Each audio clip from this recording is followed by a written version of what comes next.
Manifesto అన్నది నిజంగా అర్థం వచ్చినది.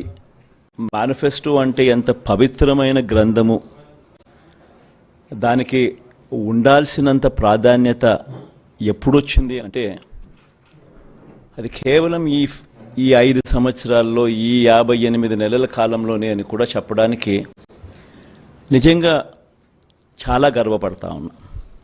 ఎందుకంటే గతంలో అంతా మనం చూసేవాళ్ళం, మేనిఫెస్టోలు అంటూ చెప్పేవాళ్ళు, ఎన్నికలప్పుడు రంగురంగుల కాగితాలతో, రంగురంగుల ఆశలతో, రంగురంగుల అబద్ధాలకు రెక్కలు తొడిగి ఒక డాక్యుమెంట్నిలా చూపించేవాళ్ళు.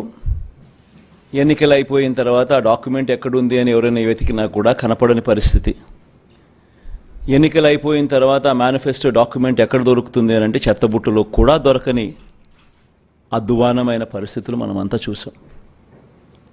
కానీ మొట్టమొదటిసారిగా ఒక మేనిఫెస్టోను ఒక బైబిల్గా, ఇది 2019 మన మేనిఫెస్టో,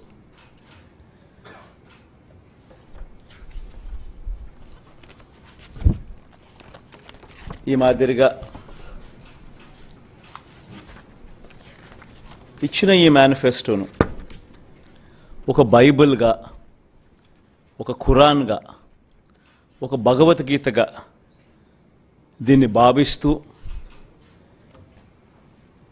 దీన్ని ఇంప్లిమెంట్ చేసిన పరిస్థితులు, దీన్ని ఇంప్లిమెంట్ చేసిన విధానం బహుశా దేశ చరిత్రలోనే ఈ 58 నెలలు అన్నది చిరస్థాయిగా చరిత్రలో ఎప్పటికీ కూడా నిలిచిపోతాయి.